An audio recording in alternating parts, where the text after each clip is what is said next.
आज हमारे बीच मौजूद है हमारे मुख्य अतिथि ऑक्यूपेशनल थेरेपिस्ट डॉक्टर बरखा सोरी मैम। हम ऐसे कौन कौन से सिम्टम्स होते हैं, ऐसे कौन कौन सी चीजें होती है कि पेरेंट्स पहले ही समझ जाए कि बच्चे को अब हमें एक बारी कंसल्ट के लिए ले जाना चाहिए थेरेपिस्ट के पास?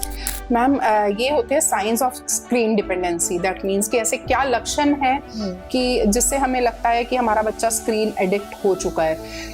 अगर बच्चा एक जगह टिक कर नहीं बैठ रहा है, वो आपकी बात नहीं मान रहा है, और वो तभी बैठता है जब आप उसके हाथ में फोन देते हैं, अदरवाइज वो टिक के नहीं बैठता है। जैसे आप किसी रिलेटिव के लेकर गए तो बच्चा वहां पर एक जगह नहीं बैठ रहा है, देन बच्चे की स्कोलास्टिक परफॉर्मेंस डाउन जा रही है। बच्चा एकेडमिक में अपने फोकस नहीं कर पा रहा है। जो भी उसको पहले पेरेंट्स का कहना कि पहले बहुत अच्छा फोकस करता था, अब फोकस नहीं करता है, इसका ना पढ़ाई से इंटरेस्ट छूटता जा रहा है। अगर हम बात कर रहे हैं, दो बड़े बात कर रहे हैं और उसमें कंटिन्यूअसली चाइल्ड इज इंटरप्टिंग, मम्मा मम्मा, पापा पापा, like that, consistently interrupting while you are talking, these are few signs जिसमें स्क्रीन डिपेंडेंट हमें समझ जाना चाहिए कि बच्चा हो रहा है। मैम, जैसे पेशेंट आपके पास आया, आपने थेरेपीज के सेशंस दिए, आपने उनसे फिजिकली वो स्ट्रांग हो गया, बट क्या वो मेंटली भी स्ट्रांग हो पाता है? उसे मेंटली भी प्रिपेयर करते हो आप? स्ट्रोक सिर्फ फिजिकल नहीं होता है।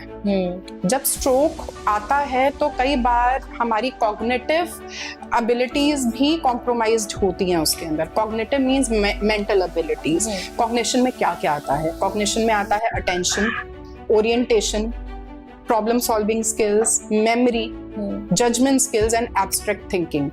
ये सब 5 चीजों से मिलकर बनता है कॉग्निशन ओवरऑल।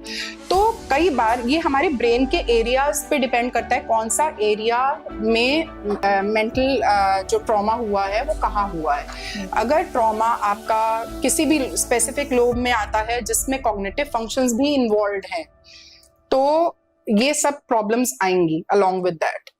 कई बार स्ट्रोक जस्ट फिजिकल इम्पेयरमेंट्स के साथ आता है, कई बार मेंटल इम्पेयरमेंट्स भी होती है कि जिसके अंदर बिहेवियरल इश्यूज भी आते हैं। स्ट्रोक रिहेबिलिटेशन जो है उसमें ऑक्यूपेशनल थेरेपिस्ट का क्या रोल रहता है बेसिकली? मैम, स्ट्रोक रिहेबिलिटेशन में ऑक्यूपेशनल थेरेपिस्ट का रोल रहता है एक पेशेंट को इंडिपेंडेंट बनाना in his so as he can participate effectively physically, cognitively, cognitive means mentally and psychosocially and linguistically also sometimes. So हर तरह से इंडिपेंडेंट होना करना ऑक्यूपेशनल थेरेपिस्ट का रोल है।